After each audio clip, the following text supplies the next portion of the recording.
Today's episode of Desertwood Days with Kathy Blaze is sponsored by Dork Publishing, expanding minds through fantasy since 2018. Learn more at the Dork Publishing website, www.dorcpublishing.com. I wanna visit all the places nobody goes. I wanna teach all the things that nobody knows. I wanna grow wings, leave the coop, learn to fly. Bungee jump from the tallest building in Dubai. I wanna fly around town in my UFO. I wanna eat real food, not the GMOs. I wanna make moves, call the shots like the boss. I wanna love like I never lost. Welcome back to Desertwood Days, and I'm your host, Kathy Blaze. Today we have a fabulous guest for you here today. If you've heard of the new movie that was just premiered last week called The Unhitched King, well, we're going to talk to the filmmaker who created that himself. Let's welcome Mr. Irin Daniels. Hello there. Hello. Thank you. Great to finally meet you. Likewise. Been hearing good things about you and your new movie. Okay. Such a great thing. Irin, Unhitched King. Where did that idea come from?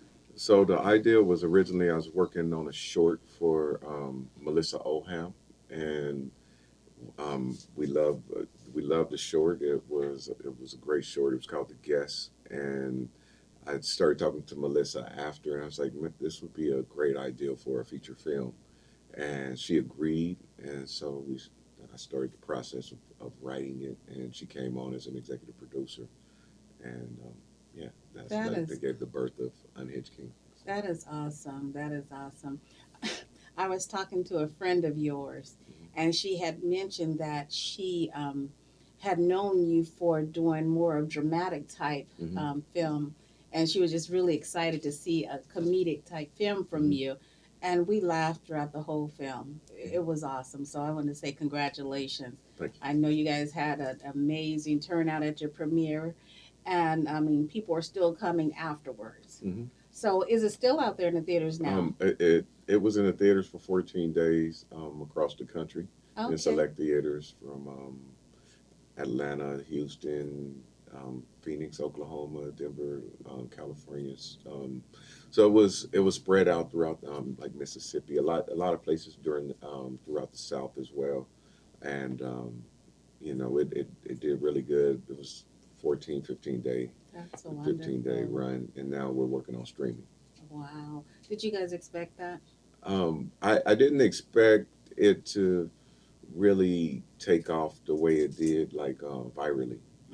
But it's Well, what do you think? What was different about this film that made it so successful? What do you think that was so different about it?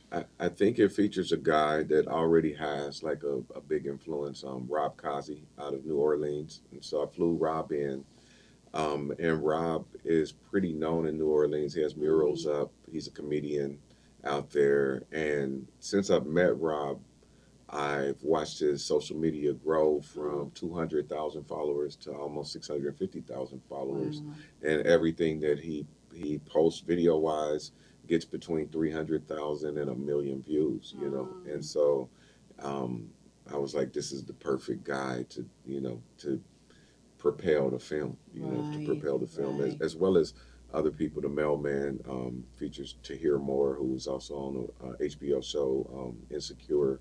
I thought he looked familiar. And as well as did a lot of work with Russell Simmons and the Def Jam digital space. Yeah. And so and he has a big following on the West Coast, and so I felt like the combination of putting some of the insta famous comedians in Right, film and it worked. Yeah. But you left out one person. You left out Mr. Daniels himself, because a lot of people were there. They were there rooting and supporting you. Yeah. Okay. And I appreciate it. Yes, you could have brought this or that person in, but they were there supporting you here in Arizona. Yeah. And I want to say thank you to the Arizona people that went out and supported this film, because you know what? That is something that a filmmaker prays for, is that people come out and just show some love and support. Yeah. The premiere night was like unexpected.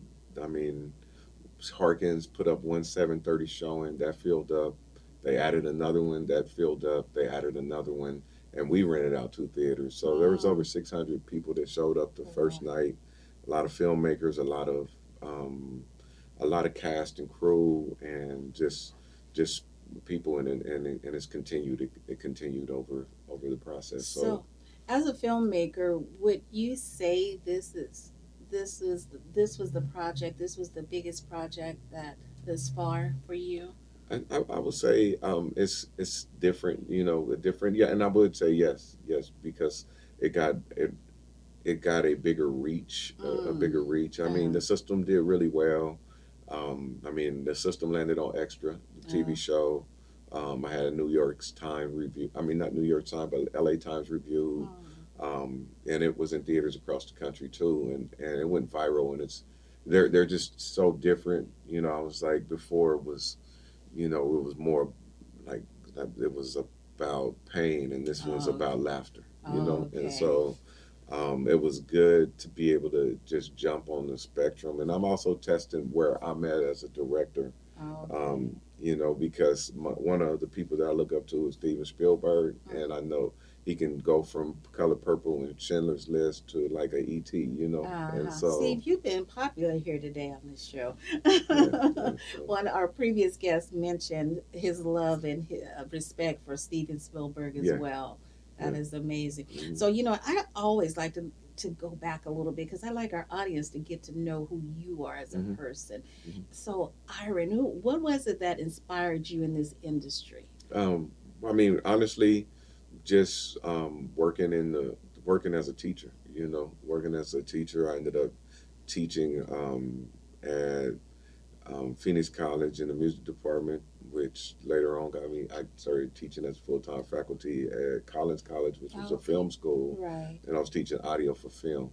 And audio for film taught me a lot about the film industry, and so I thought, I'm already doing music, so I combined music and video. So I started shooting music videos, and that led to me ultimately doing feature films. Okay. So, are you a musician yourself also? I am. I'm a producer. So, Okay. Okay. So you touch different areas of the film, and you know what you want it to sound like, or what goes with what genre of movie. I should say, I'm not a filmmaker, so I hope I'm using the right terminology, but so you know what you want to hear and see in your movies. Most definitely. So that's a great idea. But you didn't go back. I want to know about that little Irin. I mean, back then, what was it that Irin wanted to do? I mean, like I said, it started out with music. It started out with producing. I used to rap back in the days. Okay. And, so hip hop was everything to me, and that kind of, got me involved in everything. Just my love for music. So. Okay. Are you a native of Arizona? I am a native of Arizona. Ooh, okay. I love when I meet my natives. So. Yeah. Okay. Are you a native? I am. Oh, okay. It's hard to find. Yes, it's hard to find us in this big melting pot. We're out here. That's why I love what we do here on this show, because we get to showcase the talent here in Arizona. There's so much talent here in Arizona that go under the radar and go over unlooked.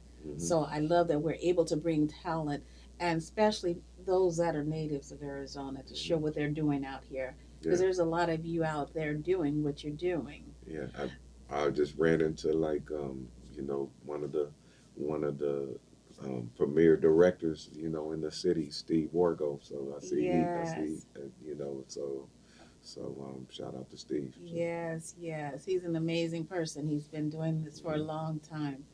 So you started off rapping, and how did you get into the education part of it? So I got into the education part of it accidentally. I mean, honestly, I was young, and I ended up getting a job at Arizona State University West at the copy center.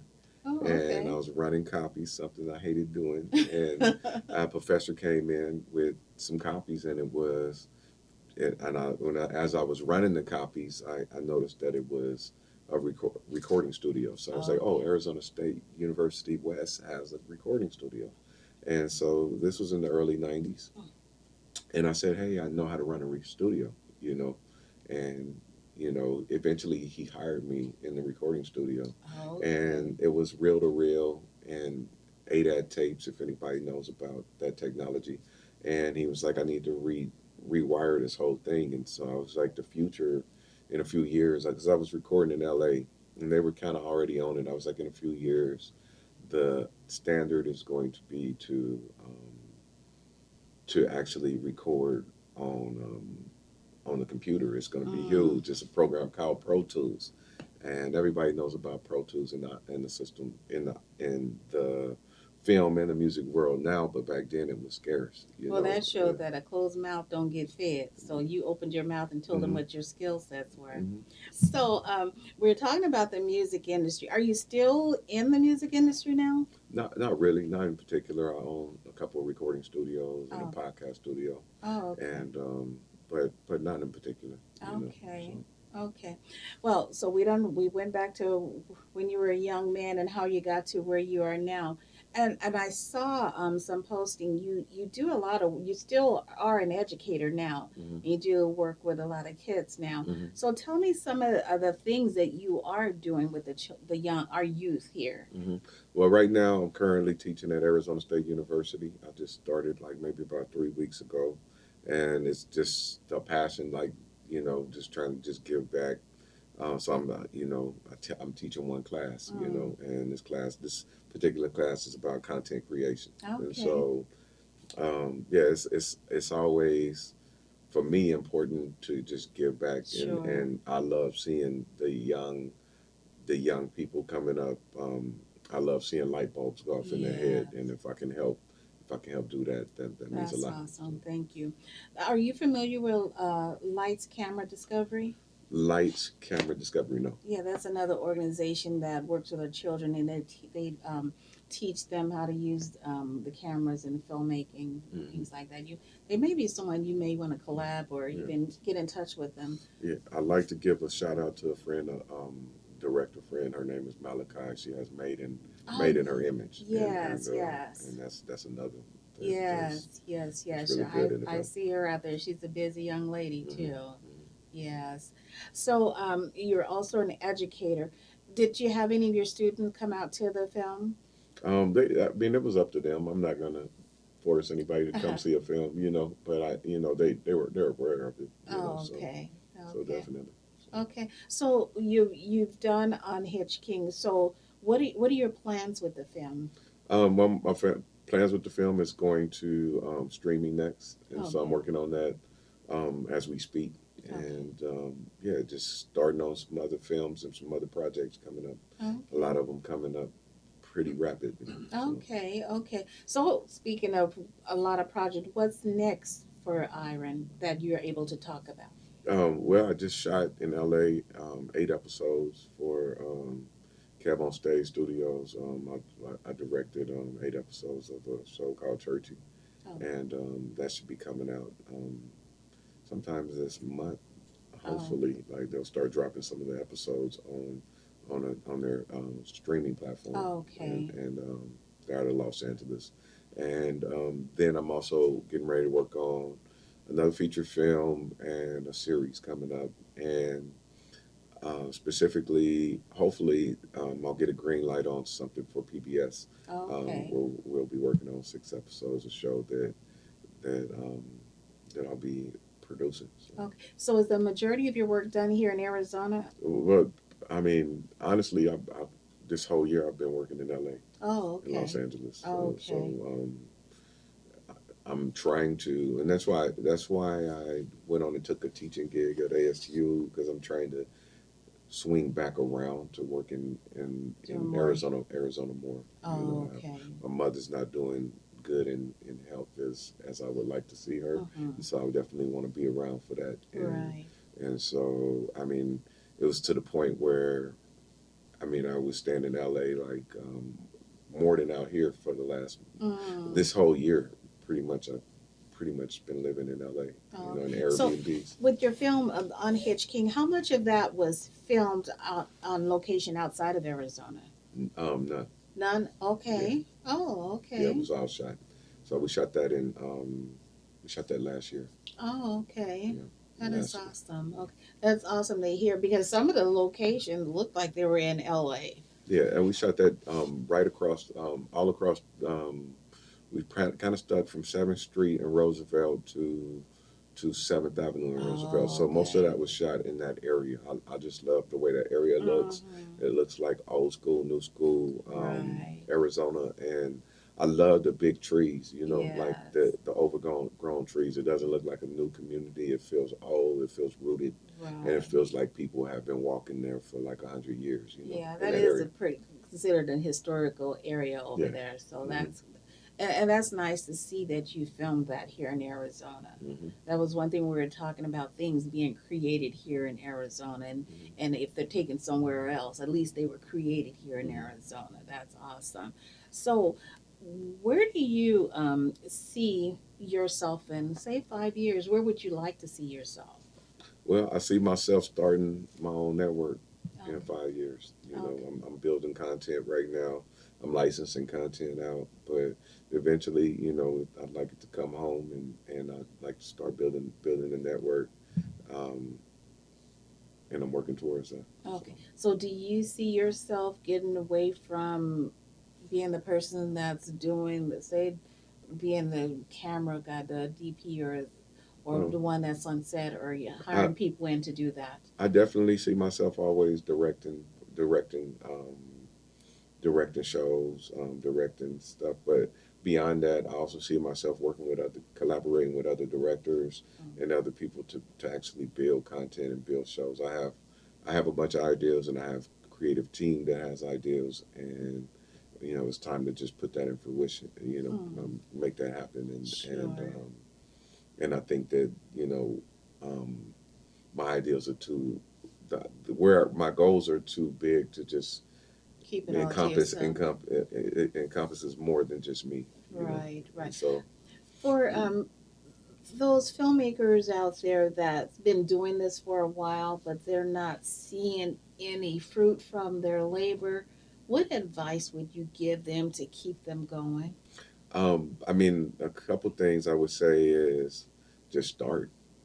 A lot of people are waiting for a lot of people are waiting for people, and waiting for Mm, things, and waiting for investors, and waiting mm, for um, you have to just start. mm. You know what I'm saying? You have to just have an idea, and figure out, once you start something, as long as you commit to it and you can you'll figure out how to get from point A. It might be point A to Z, but Oh, you have to just figure out how to get from point A to B. Once you okay. get to B, then you have to figure out C. It's Right, steps in everything. And so, right. I mean, it might be just something as simple as, okay, let me write it. It's Mm-hmm. in my head. Let me write it, get it on paper. Okay, now let me try and identify some crew.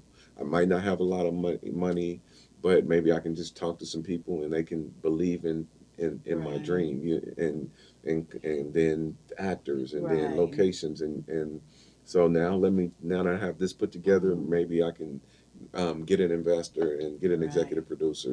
But it's just about just starting. right. You know. And in order for someone else to believe in you, they have to see that you believe in yourself A first. 100%. And most people don't invest in the horse; they invest in the jockey. Mm, So it's the person that is actually riding the dreams. mm. So that's I the love that. person. People are going to invest in you as a person. Because of your drive. Right. I mean, the jockey can go to another horse and still That's win. true. And so you have to believe in yourself, and you have to believe in what you're doing 100%. Mm, I truly believe that. And watch what you say. mm. I mean, the things that you say out of your mouth. Right. What you speak, how you speak things, how you verbalize things can come to fruition. And Mm-hmm. so if you're constantly saying I can't, Mm-hmm. you're not going to. So Right. you And have you're the to. first person to hear that I can't. Exactly. Even though you're telling someone else, but it's here. Mhm. You're the first. You're thinking that probably 24 hours a day that I can't do this. Mhm. It's too hard. I don't have money. I can't do this. Yeah. So, Irin, it was such a pleasure to have you here today. Where can our audience find you? At Irin Daniels on social media. Okay. You know, and you can, for more information on the movie, you can go to unhitchking.com. Wonderful. It was such a pleasure to have you here today and learn all about Irin Daniels. Thank you so much. And thank you for joining us here today on Desertwood Days, and we'll catch you next time.